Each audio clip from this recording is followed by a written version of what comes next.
automatikisht që duhet shtrejtohet produkti. Unë personalisht, veç se tash kom fillu mi bë kalkulimet, shqetësimi jonë është pse vendimet po merren në një afat kaq shkurt. Ajo faturë e energjisë elektrike vjetore spaku do të jetë 2 fishi. Tregu të liberalizohet nga 1 janari vitit 2026.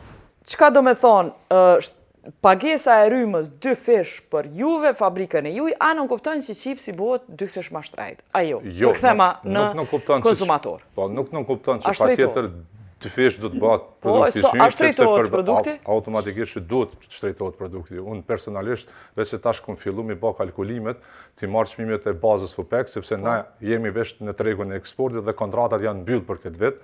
Dhe na paraprakisht duhet i njoftojmë klient spaku 3 muaj për ngritjen e çmimeve. Von, shqetësimi jonë është pse vendimet po merren në një afat kaq shkurt kohor. Me 5 mars ka dalë njoftimi që deri me 21 mars duhet njoftojmë nga KESCO të gjithë konsumatorët, edhe vendimi ka me hin fuqi për 1 qershorit. Unë i kom marrë edhe i kom nxjerr konkretisht për kompaninë tonë, i kom marrë çmimet edhe i kom nxjerr se cili ka me kanë impakti tu bazon çmimet e OPEC-it, pa i krahasu, pa i shtu kostet e transmetimit, pa i shtu kostet shtesë të marzhës fitimit edhe shpenzimet operative.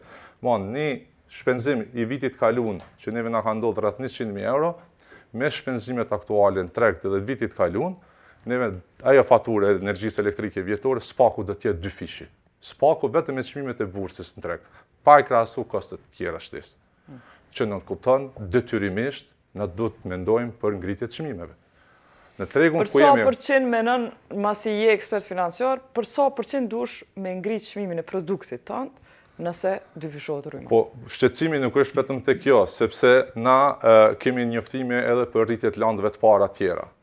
Tash në tregun ku realisht veç se fillojmë me u stabilizu çmimi i produkteve, na po detyrohemi tash me mendu me njerë për lëvizje të çmimeve të tjera. Në tregun e industrisë prodhuese, në përgjithësi, çmimi i energjisë elektrike ka impakt direkt në prodhimin final. E ke fjalën për ata që prodhojnë landën e parë, jo? Jo, e kemi fjalën për komplet kompanitë prodhuese dhe përpunuese, jo vetëm ata që prodhojnë landën e parë. Ata që importojnë një pjesë të landëve të para që nuk prodhohen në Kosovë, ka planifikime të rritjeve të çmimeve. Pra është ngritje zinxhirore. Absolut. Ti detyrimisht kemi mendu me pas ngritje të çmimeve, tash kur shtohet kjo edhe pjesa e ngritjes së çmimit të energjisë elektrike, unë mendoj që është një kost të pak e papërballueshme. Shto kësaj faktin edhe diçka tjetër.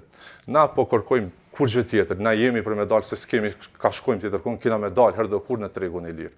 Na këtë çka po kërkojmë me pas një afat kohor, një njoftim pak ma afat. Çka do të thënë pak ma? Që nuk kupton. Për neve ndoshta i shkon më e dëshirueshme që t'i bëjmë planet prej vitit tashëm, që të bëhet një njoftim, tregu të liberalizohet nga 1 janari vitit 2026. Në mënyrë që ne kur t'i vazhdojmë kontratat e vitit tashëm, t'i bëjmë planifikimet e çmimeve, t'i njoftojmë klientët, t'i edhe me klientët vendorë në Kosovë. Minimumi i ki 30 deri në 45 ditë njoftim për ngritjen e çmimit. Ne nuk e dim tash se si të veprojmë këtë situatë.